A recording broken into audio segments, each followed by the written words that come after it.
Hi, this is Michael with Diamond Seed Astrology. This is my 15th video for YouTube and for Rumble. This is a video talking about Pluto and Mars specifically. So there's been a recent opposition between Pluto and Mars, Pluto being currently in Aquarius and Mars transiting Leo. So the exact opposition was just a few days back. This is late May of 2023. So it's really a good opportunity to parse out these archetypal planets. What does each of these mean? What can we expect from this opposition? So let's just start with Mars. Because Mars is, we have lots of experience with Mars. Mars is one of the brightest objects in the night sky.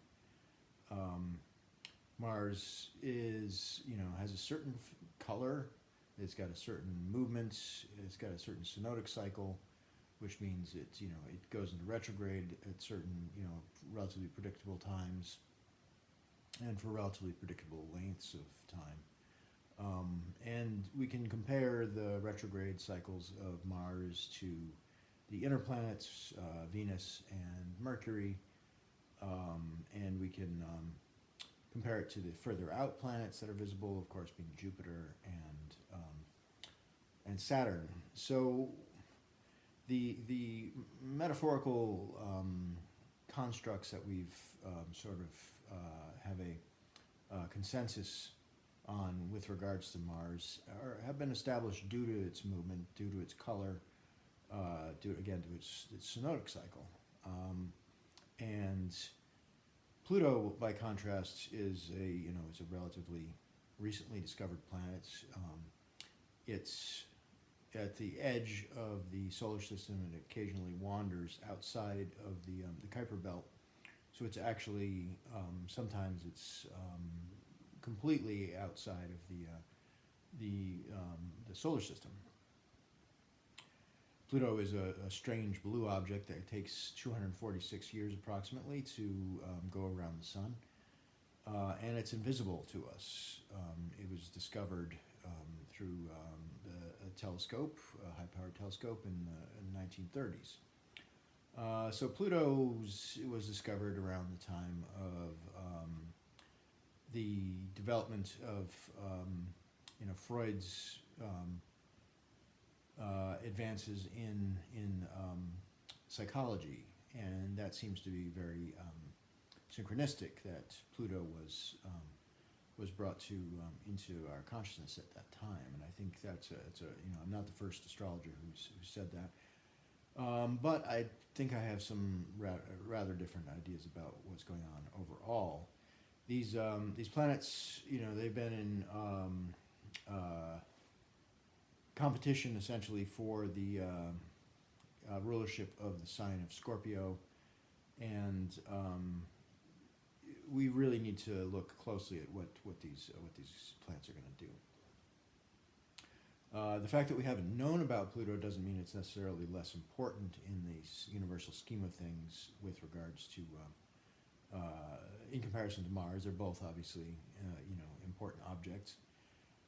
So it's it's my contention that Pluto belongs to the subconscious of humanity. It's a planet that's got everything to do with our underworld, which is our subconscious. Those things which we shove into either we can't be conscious of, or we're choose not to be conscious of, or we have blinders on that keep them in our subconscious world. Mythologically, we look at Mars, and Mars is a randy character who's associated with war and violence. And it's important to note that Mars is really not.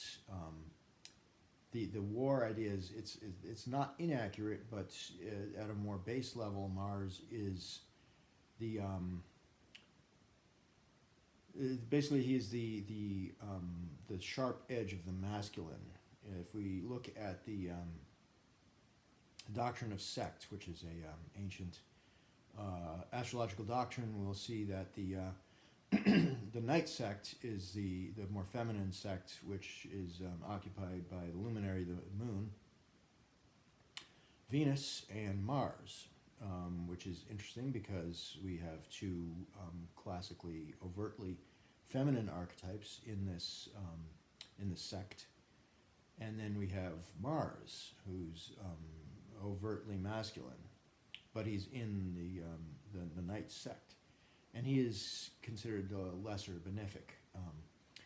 So Mars is the sharp edge of the masculine in the battle of the sexes. This is when you have a masculine force, a masculine spark in the world of the goddess, which is by Hermetic definition, it's cold, it's colder, it's darker, it's embodied. It has to do with sensuality, sexuality, emotionality. It tends to congeal things, bring them together, harmonize things, make them solid. And Mars runs counter to those significations. He is the force that breaks up and destroys the feminine. He plows the fields so the seeds can be planted. It's a force of nature. Mars is a force of nature above all. So to relegate Mars simply to the god of war and to this sort of, we would call today sort of a toxic masculine figure, is not untrue, but it's a massive oversimplification. Mars is a force of nature. On the flip side, we have Saturn. We have Saturn in the day sect, which is ruled by the sun, also inhabited by Jupiter, and also we have Saturn as the same sort of force within the day sect. It's Saturn. The mythology of Saturn was that he castrated his father Uranus, who was the prototypical sky god archetype. In this, the myth of Uranus and Gaia. Uranus and Gaia basically were the two gods who were responsible for populating the known universe from theirs is a cosmological story of the feminine principle Gaia and the masculine principle Uranus coming together to create everything that we see. And there's a few original generations of human or human-like beings who they gave birth to, and the first was this group called the Hecatoncheires, and they were giants who were said to have 50 heads and 100 hands each. The second, or perhaps simultaneously existing, group was the Titans, and the Titans included Neptune and Prometheus, and Saturn and Rhea, and several other characters. But Saturn was the one who, at Gaia's behest, castrated Uranus when he after he relegated the Hecatoncheires to the underworld. So Saturn's modus operandi is that of castration, that of limiting the masculine principle in service of the feminine, Gaia. So he is the sharp edge of the feminine, who is more like the dull edge, even though his was a sickle that castrated his father.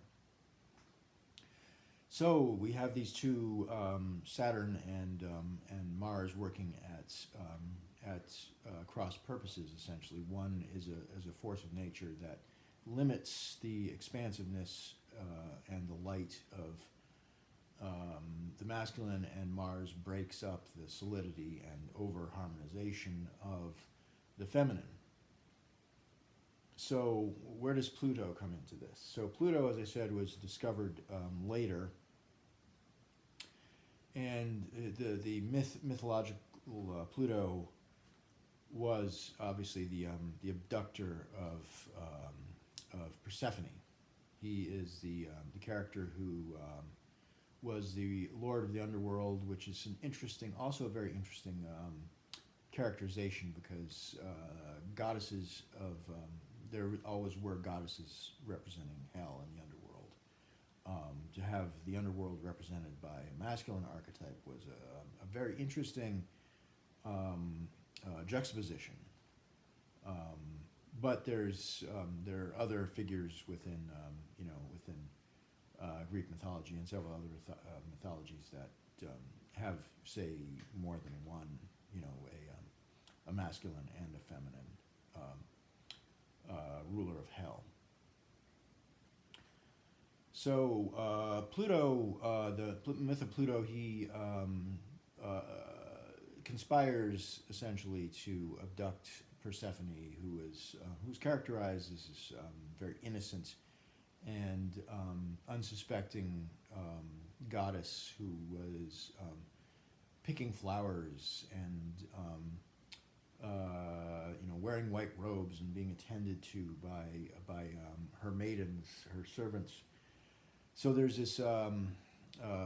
We have reference to flowers, and flowers are often a code for psychedelics, for drugs, things that bring us into otherworldly places. So Pluto, the abduction of Persephone is while there is certainly the aspect of the masculine. Forcibly removing the feminine, the more passive feminine into this underworld.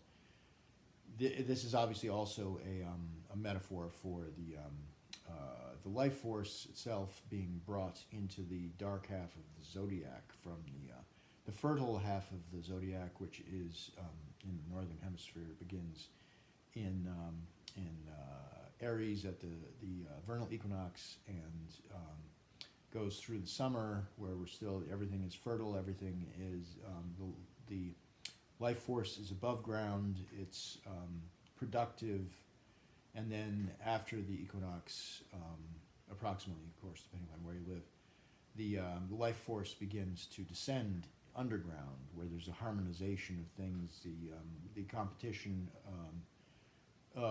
that's brought about by the battle of the sexes goes underground, and there's the destruction of all of the fertile the products of fertility become basically die off. They become products for our survival during the colder months. So Pluto is associated with this abduction and the conspiracy and collusion to bring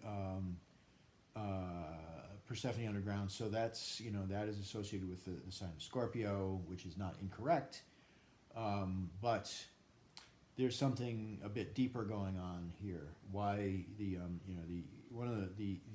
logic that assigned Mars the rulership over Scorpio seemed to have been lost because of the obvious affinity of Pluto for the sign of Scorpio.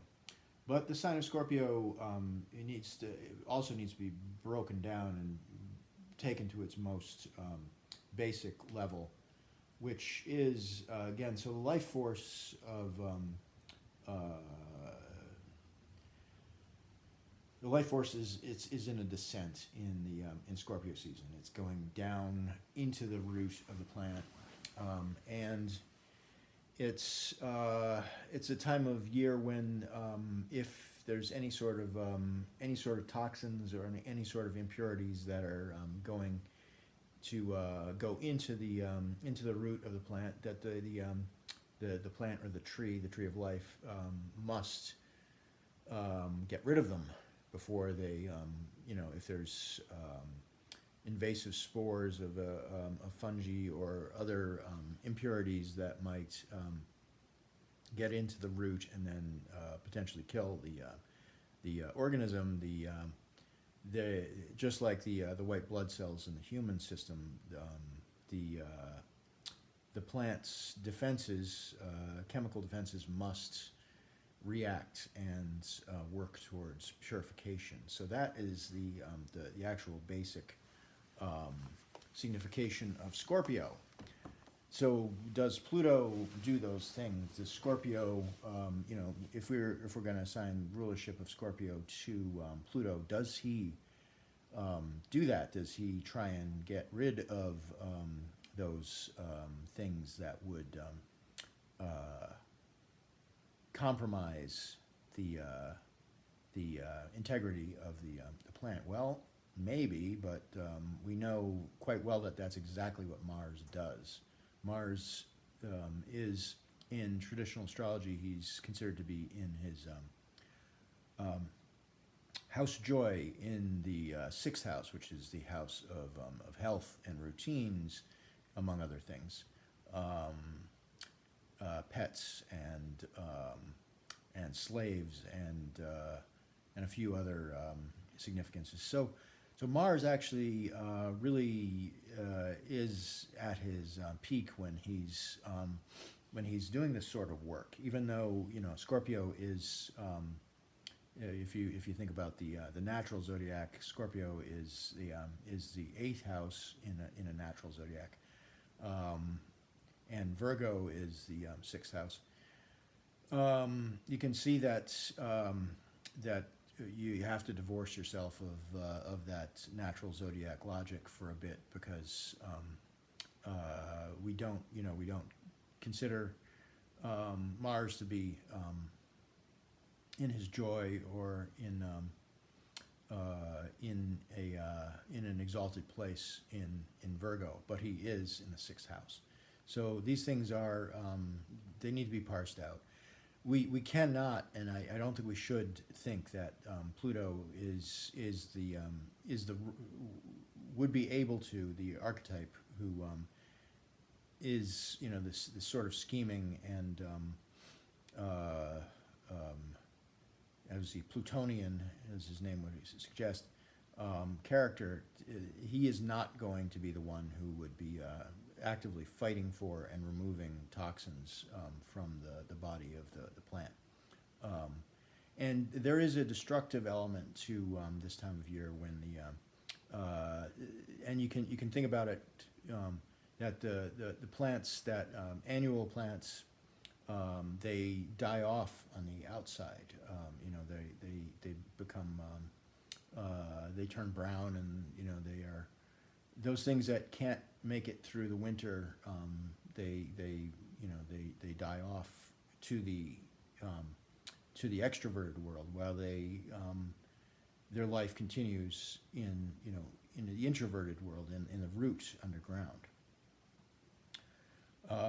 So that's a little bit of background on what when you break these things down to their most basic principles, you see that these two archetypes, there's a serious overlap between these two, but I prefer to think about Pluto as really sort of ending his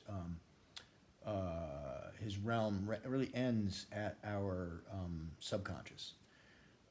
Pluto is, he's the lord of the underworld, so he is also the lord of the subconscious. He's kind of where we shove the things that we're not prepared to deal with or cannot deal with for whatever reason. We shove them down deep into the underworld of our psyche, where they percolate, and there's actually a great deal of activity in our psyche.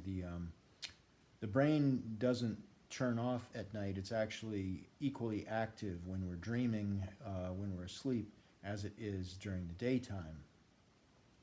So an analogy to that would be the hyperactivity that goes on underground, which is if you take a shovel, you can find all sorts of mycelium and bugs and all sorts of life that are quite busy taking care of business underground.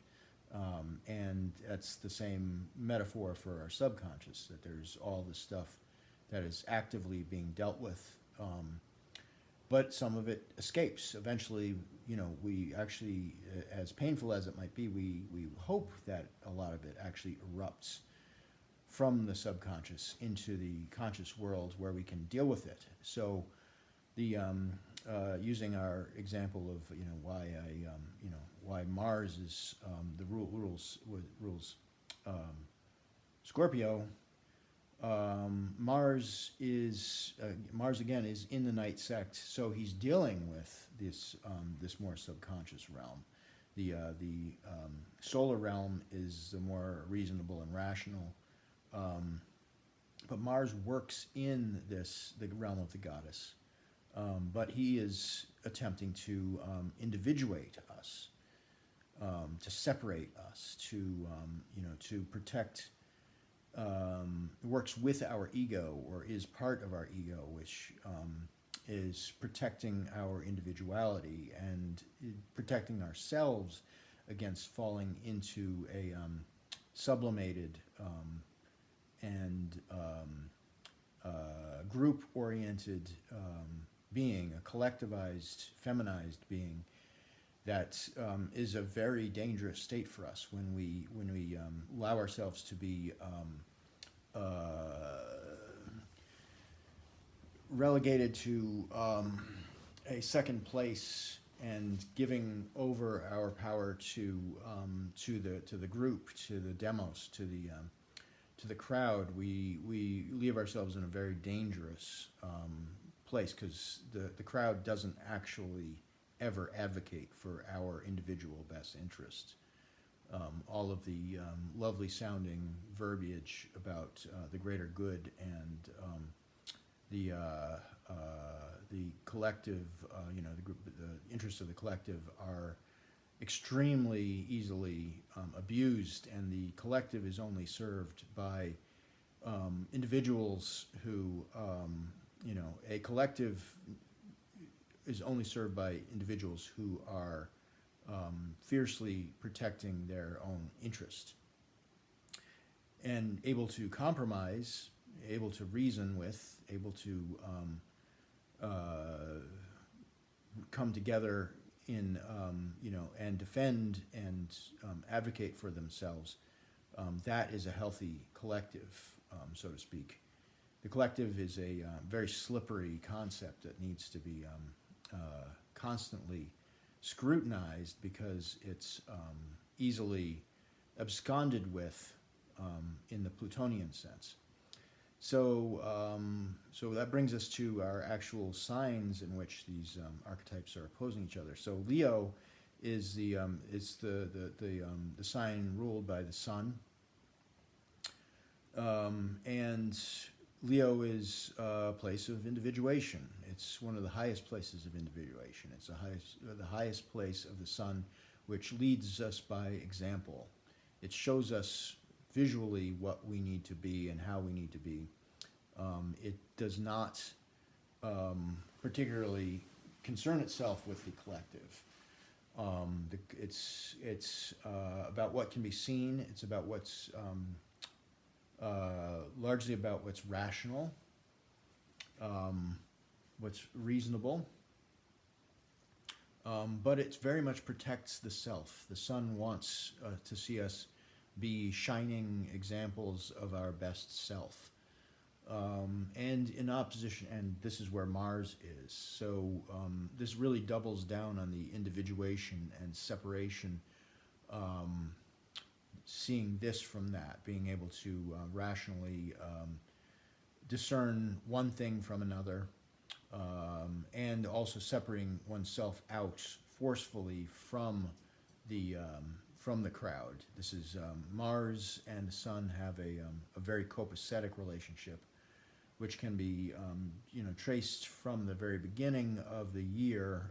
Well, there's two ways to determine the year, which you have, the solstice is one typical way to consider the year begins at the solstice, when the sun, is done with its descent into the underworld, and it begins to come back up.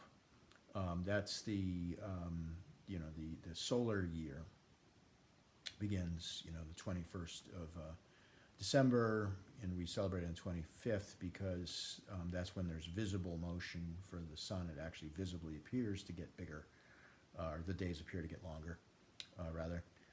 And then it terminates, that the sun, starts to go into decline at the summer solstice. So the other way to determine the year is the fertile year, which begins at the equinox with when Mars becomes the ruler. So, but however, if you look at the Capricorn, even though it's ruled by Saturn in traditional astrology, that is the time when Mars is exalted, and that is no coincidence because Mars and the Sun. Mars seems to work with the Sun, throughout the solar year. It's like you have, if you have Mars exalted as the Sun returns to growing, to ascent from his descent, and then you have it at the equinox when the sun becomes exalted in traditional astrology at the equinox, and Mars takes rulership. So in these two cardinal points,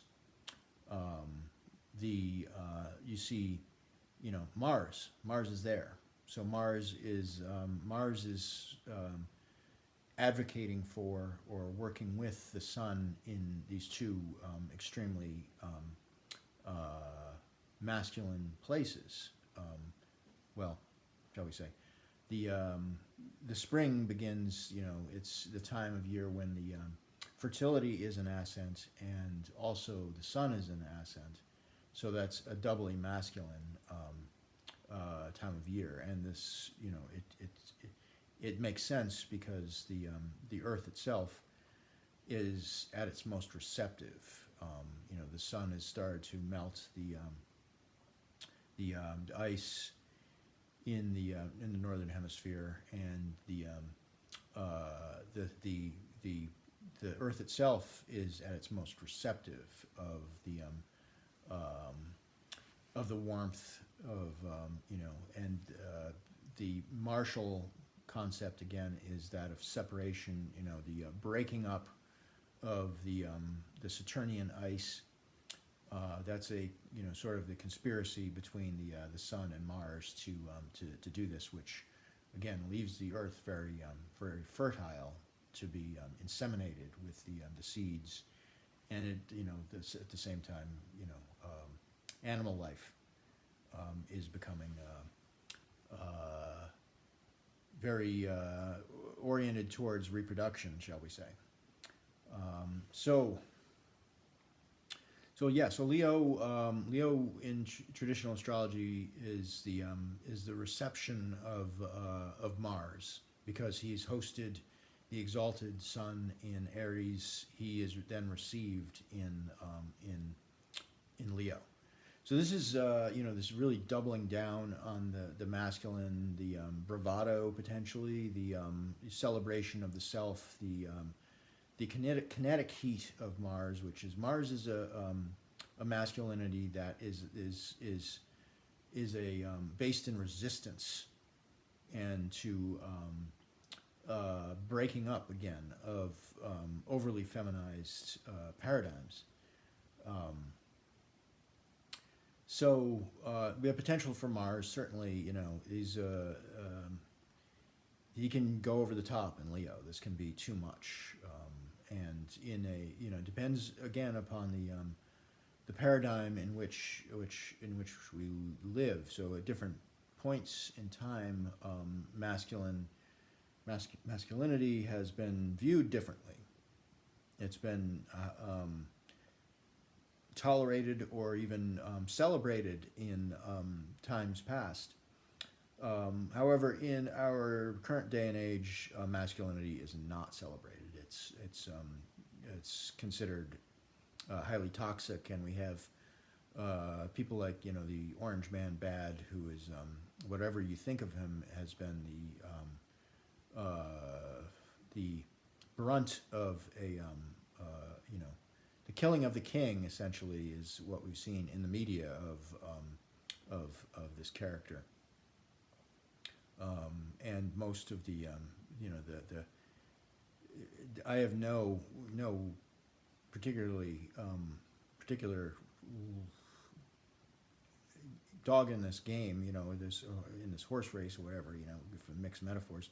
I have no horse in the race. I have, you know, I don't particularly care for this character, but it can't be really argued at this point that there's been a character assassination, and his overly masculine, you know, Orange Man Bad aspects have been turned into a cartoon, and it's not a mistake. It's a symbolic, you know, killing of the king, of the, you know, the masculine, the white male has failed to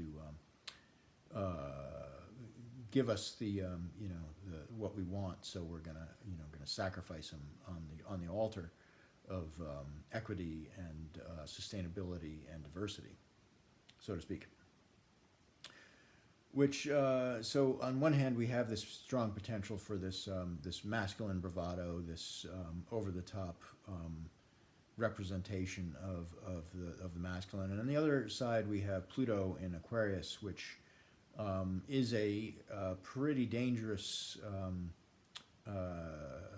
place for Pluto. Pluto is our lord of the underworld, and Aquarius, despite modern astrologers reassigning Aquarian keywords to being things like rebelliousness or innovation or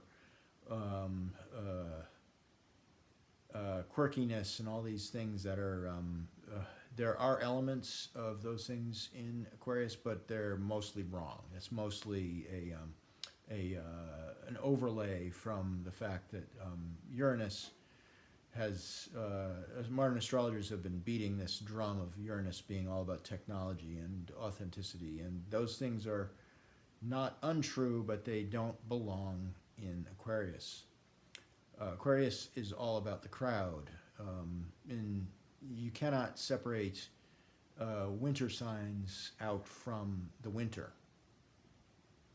In Aquarius, the life force is in the root, like still. It is a different character than in Capricorn. It's Saturn ruled, but Aquarius is where we, you know, consider our relationship to the group. How do we make the group function better? How do we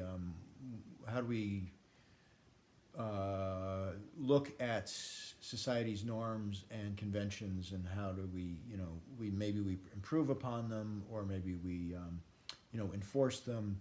But there's a great deal of this enforcement of tradition, of even if you are throwing away, as an Aquarian might, throwing away the norms and bringing in completely new ones, there's a demand for compliance with the group. So if you're going to set up a new colony, you know, like if you're a pilgrim going across the seas to like escape some sort of paradigm that you don't like, or you've been thrown out because you're, you know, which is the actual pilgrims were thrown out because they were too intolerant. We're talking, you know, the founding of, you know, the original colonists. So there's the religious cult actually is in many ways a sort of Aquarian paradigm, you know. So we put Pluto there, and what do we have? We have this this archetype who's got a very strong affinity for the dark, for potentially for controlling the mass mind, the herd, bringing the herd into line in is an Aquarian aspiration, essentially. And it's, in some ways, it's better to like throw out all the old stuff and put a new thing in place, but by doing that, you're, potentially demanding more like compliance, and getting rid of the conservative traditional things that may protect the individual, because that's actually what's functional. So what we're seeing in the world today, of course, is the attempt to abandon, and vilify conservative values that protect individualism and individual rights, all in the name of protecting some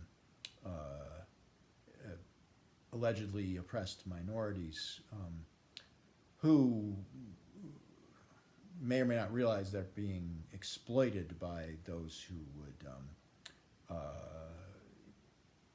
claim that they're protecting them.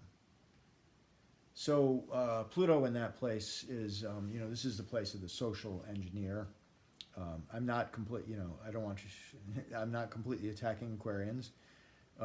Aquarius is where we look at these things. Aquarius is where we look at our relationship with the collective.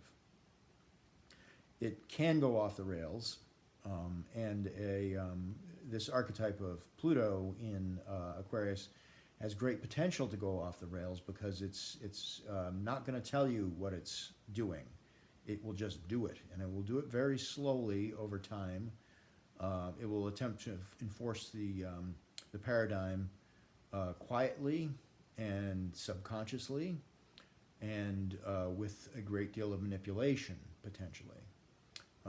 Pluto there can, Pluto is a subliminal force. Again, it's not a overt force. Mars is a an overt force that works very much emerging from the attempts to emerge from the feminine. If you look at the Mars symbol, you have a circle, which is the mound, or the mother's belly. It's the goddess symbol. It's the moon, the full moon, and then we have the arrow coming out to the side, which is the shoot, the new growth emerging from the feminine, but that requires an act of penetration, or of excuse me, of breaking up of what's there, which changes things. So Mars basically works at this threshold of the underworld, and is like, as things are being brought up from the subconscious, Mars is the force who wants to maintain and bring it into a form that's useful for the individual, that serves the individual, that breaks up paradigms that may or may not be working for the individual, and we all are ultimately individuals. That's not to say that Mars can't go over the top. He certainly can, and he can also be captured. We have, the worst examples of violence, of martial, overreach, are in the service of the collective, of the army, the police, these institutions which are considered martial and are martial, in the sense that they use martial force, physical overt violence, or the threat of overt violence. They're actually antithetical to the martial principle of individuation, because these organizations generally demand that you comply. Like, if you were a member of the army, you're not an individual anymore. You've signed that over. So this is this sort of interesting paradox with the martial archetype, that it's really is, it's working within the realm of the goddess, and it's like all the archetypes, its ultimate mission is to protect the goddess. It serves the goddess. It serves the goddess to not live in a, we need the year to go as it goes. There's a time of the year when it's masculine, where the masculine forces, the extroverted forces, are in ascent, and then there's a time when they're in descent. Life itself stops if that does not happen. So even the most, this martial aspect, which again has been, overly linked to violence and to war, which again is not incorrect, but it's those are sort of the symptoms, and that's what happens when this martial